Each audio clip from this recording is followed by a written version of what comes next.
지금같이 무덥고 습도가 높은 여름철에는 특히 장염을 주의해야 되는 포인트들이 있습니다. 여름철에 장염을 주의해야 되는 이유 중에 하나는 안녕하세요, 산소연계TV의 슈니아빠입니다. 오늘도 우리 아이들을 괴롭히는 아주 지긋지긋한 질환 이야기를 준비해 왔는데요. 오늘 말씀드릴 주제는 바로 장염입니다. 우리 아이들 장염에 걸리면 설사도 하고 구토도 하고 그리고 결국 탈수까지 일어나서 정말 고생하는 질환인데, 요즘 장염 환자들이 병원에 많이 방문한다고 해서 오늘 이 이야기를 준비해 봤어요. 장염은 어른들이 걸려도 굉장히 고생 많이 하는 질환입니다. 하지만 우리 아이들은 어른들보다 탈수에 더 취약하기 때문에 똑같은 장염에 걸려서 비슷한 정도의 증상을 보인다고 하더라도 우리 아이들이 어른들보다 훨씬 더 위험해질 수 있어요. 그래서 오늘 그 이야기에 대해서 한번 다뤄볼 거고, 그리고 장염은 바이러스성도 있고 세균성도 있거든요. 둘 다 있는데 그 장염의 치료는 방향이 결국 같습니다. 그래서 오늘 장염에 대해서 이야기하면서 장염 치료는 어떻게 하는지도 이야기해 볼 거고, 거기다가 지난번에 저희가 감기가 걸렸을 때 병원에 가서 어떻게 이야기하면 좋은지, 소아과 의사들은 뭐가 궁금한지에 대해서 다뤘잖아요. 그래서 오늘도 장염에 걸렸을 때 병원에 가면 소아과 의사들은 무엇을 궁금해하고 어떻게 조금 더 효율적으로 진료볼 수 있는지 그 이야기에 대해서도 들려드릴 테니까 영상 끝까지 시청하세요. 장염이란 다들 알고 계시겠지만 설사가 주 증상이고요. 거기에 구토가 일어날 수도 있고 복통이나 아니면 발열 같은 다른 증상이 나타나기도 합니다. 그런데 설사도 마찬가지고 구토도 마찬가지고 우리 아이들에게 탈수를 일으키는 중요한 증상들이에요. 그런데 제가 탈수는 우리 아이들의 건강을 위협하는 아주 위험한 신호라고 했잖아요. 그렇기 때문에 이 장염이 탈수로 이어진다는 것은 이 장염의 치료가 굉장히 중요하다는 것을 의미합니다. 탈수에 대한 자세한 내용은 제가 이 영상에 담아 놓았으니까요. 이 영상 참고하시면 오늘 영상 보시는데 굉장히 도움이 되실 거고, 앞으로 여러 가지 질환들에서 탈수를 이야기할 때도 이 영상을 보시면서 공부하시면 조금 더 편할 거예요. 그런데 설사의 정의를 잘 모르시고 헷갈려 하시는 분들이 있어서 설사의 정의를 좀 알려드리자면요. 설사란 하루에 3번 이상 아니면은 평소에 변 보던 것보다 2번 이상 더 많이 물음변이나 물변을 볼 때 그걸 설사라고 합니다. 간혹 물음변 한 번 봤다고 이거 설사냐고 물어보시는 경우가 있는데 그런 경우에는 조금 애매해요. 그런 경우에는 물음변의 횟수가 더 많아지는지 이런 것들을 잘 보시라고 제가 말씀을 드리거든요. 그 이유는 바로 변을 보는 횟수도 중요하기 때문입니다. 하루에 한 번 묽은 변을 보는 거는 오히려 변비 증상일 수도 있어요. 이 내용에 대해서는 나중에 변비 영상에서 다시 한번 말씀드리도록 하겠습니다. 그러면 설사를 하면 다 장염이냐? 또 그런 것도 아니에요. 설사를 유발할 수 있는 원인들은 굉장히 다양한데요. 우리가 오늘 이야기하고 있는 장염도 설사를 일으킬 수 있지만 과식을 했을 때도 설사를 할 수 있고요. 그리고 다른 질환 때문에 항생제를 사용할 때에도 설사를 할 수 있어요. 그리고 과민성 대장 증후군 같은 장운동 이상 질환이 있을 때도 설사를 할 수 있고요. 또 한 가지 중요한 게 장외 감염, 그러니까 폐렴이나 감기, 중이염 같은 병에 걸렸을 때에도 설사가 유발될 수 있다라고 되어 있습니다. 그래서 가끔 이제 감기 걸렸을 때 설사하는 경우, 열날 때 설사하는 경우가 있잖아요. 그래서 이거 장염인가요? 물어보실 때 조금 애매한 경우가, 다른 소화기 증상이 없고 감기 같은 게 걸려서 고생하고 있는데 아이가 뭐 설사는 해요. 그런데 밥은 잘 먹고 배는 아파하지 않아요. 그런 경우에는 이게 장염이라고 이야기하기보다는 감기 때문에 설사한다고 설명을 드리는 경우가 있어요. 그런데 이렇게 설명드리면 설명 내용에 불만족스러워 하시고 장염인지 아닌지 빨리 알려달라고 말씀하시는 경우가 있는데요.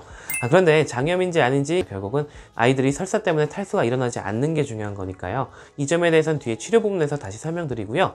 결국 설사한다고 다 장염은 아니고 설사를 일으킬 수 있는 굉장히 다양한 원인들이 있다라는 사실도 기억하시고 넘어가시면 되겠습니다. 자, 그래서 오늘 주제인 장염은 아까도 말씀드렸지만 바이러스나 세균 둘 다 일으킬 수 있어요. 근데 이게 어떻게 감염되냐면 저희가 피칼 투 오랄이라고 부르는데요. 그 뜻은 뭐냐면 장염이 걸린 사람의 대변에 있는 균이 다른 사람의 입으로 옮겨질 때 옮겨진다 라는 뜻이에요. 굳이 다른 사람의 대변을 먹어서 걸리는 건 아니고요. 그 대변에 묻어있던 균이 다른 사람의 손이나 이런 걸 통해서 물건에 묻고, 아니면은 장염 증상이 있는 사람이 요리를 했는데 그 요리한 것에 균이 묻어서 그 요리를 먹은 사람들이 장염에 걸릴 수도 있어요. 그래서 여러 가지로 결국 장염균이 입으로 들어가서 걸리는 게 장염이다 라는 사실 기억하시면 되겠고요. 장염을 일으킬 수 있는 바이러스나 세균은 굉장히 종류가 많아요. 그래서 이 종류에 따라서 1년 내내 유행할 수 있는 것들도 있어요. 장염도 1년 내내 걸릴 수 있는 질환이긴 한데요. 하지만 지금같이 무덥고 습도가 높은 여름철에는 특히 장염을 주의해야 되는 포인트들이 있습니다. 여름철에 장염을 주의해야 되는 이유 중에 하나는, 일단 첫 번째는 음식물 때문이에요. 음식을 덥고 습한 날씨에 보관하다 보면 그 음식에서 균이 자라기 쉽고, 그 세균들 때문에 장염 증상이 생기는 식중독이 발생하기 쉽습니다. 그래서 여름철에는 이 음식 보관 문제 때문에 장염을 또 주의해야 되고요.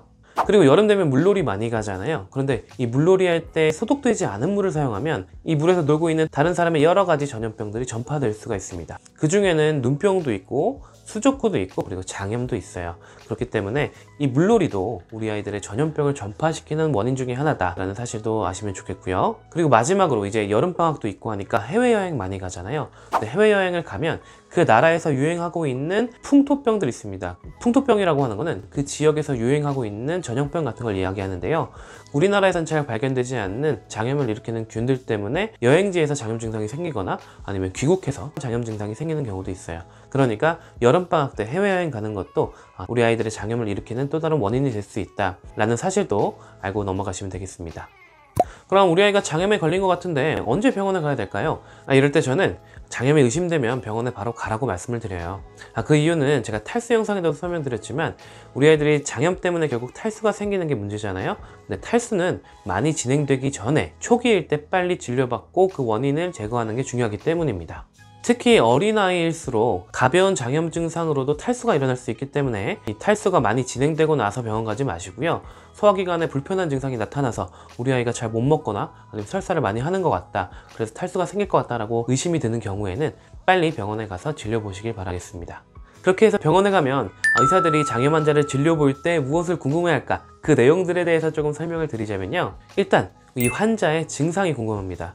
설사를 하는지, 구토를 하는지, 아니면 열이 나는지, 설사는 몇 번을 하는지, 그리고 변에 피가 묻어나오는 혈변은 없는지, 이런 것들을 궁금해하고요. 그리고 장염에서 또 중요한 건 지금 먹는 게 어떤지도 중요합니다. 우리 아이가 설사는 하지만 잘 먹는지, 아니면 구토를 하기 때문에 평소보다 먹는 양이 많이 줄었는지, 이것도 굉장히 중요한 포인트고요. 또 다른 기본적인 거는 우리 아이 컨디션이 어떤지, 평소처럼 잘 노는지, 아니면은 너무 힘들어서 누워만 지내는지, 이것도 궁금하고, 탈수 증상이 있는지도 궁금합니다.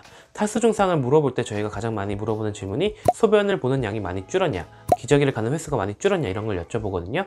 그래서 이런 것들을 종합해 봤을 때 탈수의 정도가 얼마나 심한지 의사들이 판단을 하니까 이런 정보를 주시는 것도 굉장히 중요해요.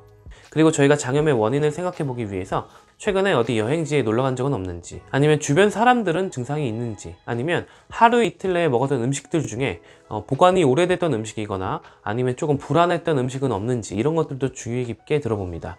이런 증거들을 토대로 해서 저희가 세균성인지 아니면 바이러스성인지 생각을 하고 치료의 방향도 조금 결정하기도 해요. 저희가 지난번에 감기 걸렸을 때 진료실 가서 어떻게 이야기할까, 이 영상을 올려드린 적이 있는데, 이 영상에서 제가 진료실에서 어떻게 얘기하면 짧은 진료 시간 내에 효율적으로 의사소통이 된다, 이걸 말씀드린 적이 있어요. 근데 저희 구독자님들 중에 한 분이 실제로 지난번 영상을 보고 진료실 가서 얘기했더니 의사 선생님이 혹시 의료진이냐고 물어보셨대요. 그분은 의료진이 아니라고 하셨거든요. 그래서 이 장염에 걸렸을 때 병원에 가서 어떻게 이야기하면 좋을지도 알려드려야겠다 라는 생각이 들어서 그 예시도 준비했습니다. 요즘 진료 보러 가면 되게 너무 길고 진료 시간도 짧잖아요. 그래서 그 짧은 진료 시간 내에 어떻게 하면 내가 원하는 이야기를 다 할 수 있을까, 그리고 의사 선생님이 원하는 정보를 충분히 줄 수 있을까, 이 예시를 하나 들려드리자면요. 제가 만약에 저희 슈니가 장염 걸려서 병원 갔을 때 이렇게 얘기할 거예요. 저희 슈니가 어제부터 물면 5번을 봤는데 구토도 하고요. 그런데 열은 안 나요. 근데 밥만 먹으면 토해서 액체 종류 주는데 물은 잘 먹고요. 컨디션은 좋고 소변도 잘 보고 있습니다. 그저께 사촌들하고 여행 가서 물놀이를 했는데 사촌들도 지금 장염 증상들이 있대요. 어떠신가요? 제가 굉장히 많은 정보를 담은 이야기를 했는데 몇 초 안 걸리죠? 그리고 의사 입장에서도 이렇게 말을 해준다면 머릿속에 쫙 정리가 되면서 그 다음에 어떤 추가 질문을 해야 될지, 아니면 어떤 검사를 해야 될지가 머릿속에 잘 떠오르게 됩니다. 그렇기 때문에 오늘 제가 말씀드린 것처럼 증상에 대해서 먼저 잘 얘기하고, 컨디션은 어떤지, 탈수는 없는지, 이런 것도 이야기하고, 그 다음에 여행력이나 주변 사람들은 어떤지, 이런 것들에 대해서 이야기해보면 장염 진료할 때 아주 큰 틀은 잡고 들어가는 겁니다. 자, 그래서 장염의 치료는 어떤 방법이 있냐? 가장 중요하고 기본은 탈수를 예방하고 치료하는 겁니다. 그리고 약물 치료하는 방법도 있을 거고요. 빠르게 원래 먹던 시기로 회복하는 것도 중요한 치료 방법이에요. 그리고 항생제는 기본적으로 사용하지 않는다라는 내용도 장염의 치료에서 굉장히 중요한 내용입니다. 자, 이 내용들에 대해서 하나하나 차근차근 살펴볼게요. 탈수의 예방과 치료에 대해서는 지난번에 올려드렸던 이 영상을 참고하시면 매우 도움이 될 건데요.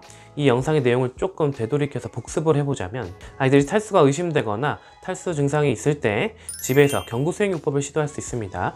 이때 어떤 방법을 쓰냐면, 물이나 처방받은 경구수액, 아니면 제가 올려드린 집에서 만드는 경구수액을 조금씩 아이에게 먹이는 게 중요해요. 구토를 하는 아이들 같은 경우는 물이나 경구수액을 처음부터 많이 주면 토를 할 수 있기 때문에 조금씩 주시는 게 중요해요. 그 양은 5ml를 5분마다 주시라고 말씀을 드리고요. 이 5ml는 한 티스푼이거나 아니면은 아이들 약 먹는 약병 있잖아요. 거기에서 재서 주시면 되고, 이렇게 30분, 1시간 주시면서 아이가 구토 증상이 호전되면 한 번에 주시는 양을 늘려주시면 됩니다. 그런데 경구수액요법을 하다가 중간에 구토를 할 수도 있어요.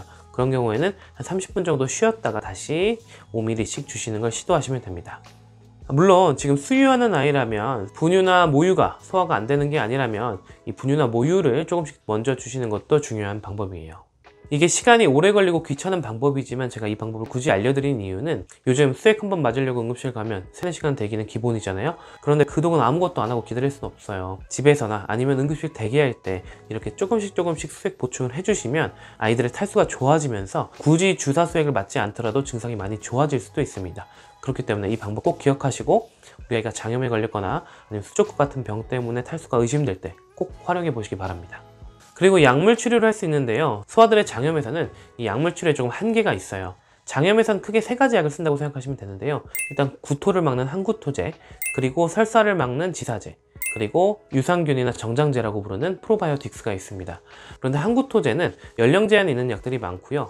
안정성과 효과가 확정되지 않은 약들이 더 많아서 약을 사용할 때 곤란한 면이 많아요. 그런데 온단세트론이라는 약은 소아의 장염에서 구토의 증상을 가라앉히는 효과가 좋고 안정성이 확보된 약이긴 한데요.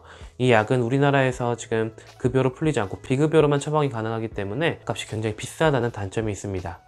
그리고 지사제 같은 경우는 기본적으로 아이들의 장염에는 추천하지 않고 있어요. 쉽게 생각하면 설사를 할 때 균이나 바이러스를 빨리 배출하는 게 좋으니까 설사를 하도록 놔두라고 말씀을 드리고, 설사를 하는 만큼 수액을 보충하는 게 중요하다고 말씀을 드리는데, 설사를 멈추게 하는 이 지사제들이 소아 장염에서 효과가 떨어질 때도 많고, 오히려 부작용 때문에 가스가 차거나 복통이 일거나 이런 여러 가지 저희가 원하지 않는 작용이 나타나기도 해요. 그렇기 때문에 기본적으로 지사제는 추천하지 않고, 간혹 설사가 너무 심하거나 몇 가지에 한해서는 지사제를 처방하고 있습니다. 그리고 그나마 저희가 처방해드리기 좋은 약이 바로 프로바이오틱스, 정장제, 유산균 약인데요. 이런 약들은 장 세균총의 회복을 도우면서 장염 증상을 호전시키는 데 도움을 줄 수 있다고 알려져 있어요. 그렇다면 항생제 치료는 어떤가? 장염 치료에서 항생제 치료는 기본적으로 하지 않습니다.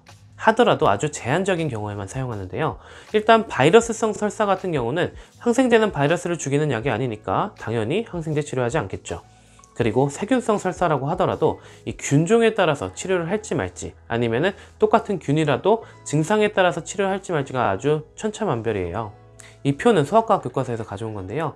장염을 일으키는 세균의 종류에 따라서 항생제를 쓸지 말지를 나타낸 표예요. 여기에 초록색으로 표시한 거는 항생제를 쓰라고 나와 있는 거고, 나머지는 다 쓸 필요 없다, 아니면 쓰지 마라 라고 나와 있는 내용들이니까 대부분은 항생제를 쓰지 않는구나, 그러면 꼭 필요할 때만 약을 쓰는구나 라는 사실도 알고 계시면 되겠습니다. 그러니까 진료실에서 우리 애 열났는데 왜 항생제 안 줘요? 라고 물어보시면 장염에서는 항생제를 쓰는 경우가 훨씬 더 적다라는 사실을 이해하시면 왜 약을 안 줬는지 아실 수 있을 겁니다. 그리고 아이들의 장염 치료에서 또 중요한 게 빠른 시기 회복을 해라 라고 나와 있는데요.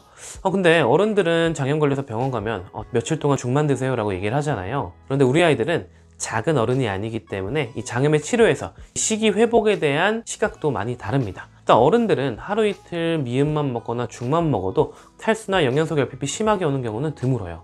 하지만 우리 아이들 같은 경우는 한두 끼만 못 먹어도 탈수가 오고 저혈당이나 저나트륨 혈증 같은 영양소 결핍이 나타나는 경우가 많습니다. 따라서 소화가 잘 되는 범위 안에서 원래 먹던 시기를 빠르게 회복하는 게 굉장히 중요한 치료라고 이해하시면 되겠어요.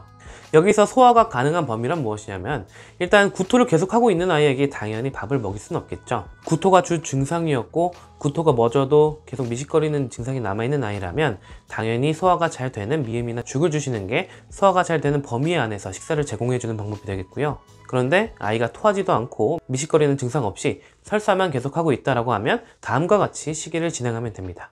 일단 수유하는 아이라면 원래 먹던 모유나 분유를 그대로 빨리 주시면 돼요. 모유와 분유 속에 들어있는 영양소들이 우리 아이의 혈당과 전해질을 유지시켜주고 장 점막을 빨리 회복시켜서 장염에서 오히려 빨리 벗어날 수 있도록 도와줍니다. 그런데 설사한다고 무조건 설사분유 사서 드시는 분도 계시거든요. 그럴 필요 절대 없고요. 설사분유의 사용은 반드시 소아과 선생님하고 상의해서 진료 보고 결정하시기 바랍니다. 그리고 이유식이나 밥을 먹는 아이들 같은 경우는 원래 먹던 밥을 빨리 먹이시면 됩니다. 하지만 이때도 주의해야 될 게 있는데요. 피해야 될 음식이 있어요. 너무 기름진 음식은 설사를 더 유발할 수도 있고요. 주스같이 단당류가 많이 들어있는 음료를 많이 먹을 경우에 이 단당류가 오히려 설사를 유발할 수 있어서 증상을 더 악화시킬 수 있어요. 그렇기 때문에 기름진 음식과 주스 같은 단당류가 많이 들어있는 단 간식을 주시지 않는 게 중요하고요. 반면에 줘도 좋은 음식은 밥이나 국수 같은 평소에 먹던 거랑 부드러운 고기 아니면 채소 그리고 과일도 줘도 되는데요. 과일 종류 중에서 요즘 너무 단 과일들이 많잖아요. 근데 이런 과일들도 과당이 너무 들어서 오히려 배가 아플 수도 있어요. 그렇기 때문에 과일 종류도 너무 달지 않은 과일을 적정량 주시는 게 중요하겠습니다. 자, 오늘 이렇게 우리가 평소에 흔하게 앓고 있던 질환인 장염에 대해서 이야기를 나눠봤는데요. 평소에 갖고 계셨던 상식과 조금 다른 이야기를 제가 했을 수도 있어요.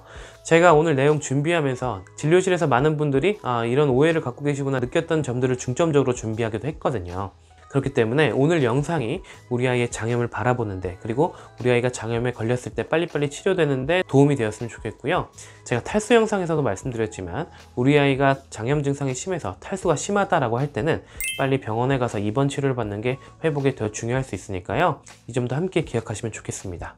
오늘 영상도 시청해 주셔서 감사드리고요. 다음에도 저는 우리 아이들이 건강하고 행복하게 자라는데 도움이 될 수 있는 영상으로 찾아뵙겠습니다. 감사합니다.